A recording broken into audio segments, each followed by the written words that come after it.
Assalamu alaikum wa rahmatullahi ta'ala wa barakatuhu.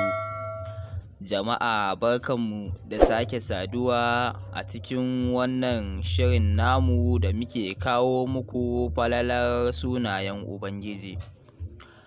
To kamar yadda kuka sani dai, wancan shirin namu da ya gabata mun kwana ne a suna na 10, Al-Mutakabbiru.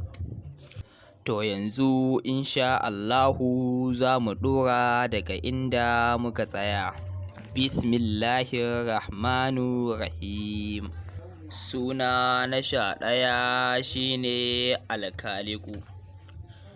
Ana karantawa ba tare da adadi ba.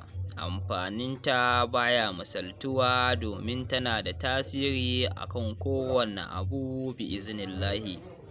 Sai suna na 12 Al-Kabiru. Amfaninsa daidai yake da suna na 13 wanda za mu faɗa yanzu. To jama'a, sai suna na 13. Suna na 13 shine Al-Musawwiru. Ana karanta ya Musawwiru tare da ya Khaliqu da kuma ya Bari'u. Macen da ba ta haihuwa sai ta yi azumi na kwana 7, ta dinga karanta waɗannan sunaye da muka ambata yanzu. Idan za ta sha ruwa sai ta karanta waɗannan sunaye ta tofa a ciki sau 3, sannan ta sha. Insha Allahu za ta samu haihuwa ba tare da jinkiri ba bi'iznillahi. Sai suna na 14. Suna na 14 Al-Ghaffaru. Al-Ghaffaru mai gafara. Ana karantawa 313 ko kuma ka karanta sau 1000. Amfaninta don neman gafara wajen Allah insha Allahu. Sai suna na 15. Suna na 15 shine Al-Qahharu. Al-Qahharu ana karantawa yadda ya sawwaka don neman samun wadatuwa a gurin Allah subhanahu wa ta'ala da neman rinjaye akan kowanne abu insha Allahu. Sai suna na 16 shine Al-Wahhabu. Al-Wahhabu mai kyauta. Ana karantawa ƙafa 100 daidai bayan an yi sallar nafila a cikin dare har kwana 3 ko kwana 7.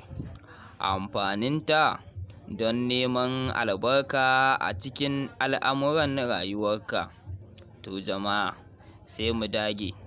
Sai suna na 17 shine Ar-Raziqu, mai azurtawa. Ana karantawa duk yadda ya sawwaka saboda neman arziki mawadaci a wajen Ubangiji subhanahu wa ta'ala. Sai suna na 18 Al-Fattahu. Ana karanta Al-Fattahu duk yadda ya sawwaka. Amfaninsa duk ɗaya ne da suna na 7 wanda muka faɗa muku a shirinmu da ya gabata. Sai suna na 20. Suna na 20 shine Al-Kabiru. Al-Kabiru ana rubutawa akan abin da za a ci kamar gurasa har zuwa kwana 10. A dunga ci saboda neman kuɓuta daga yunwa insha Allahu.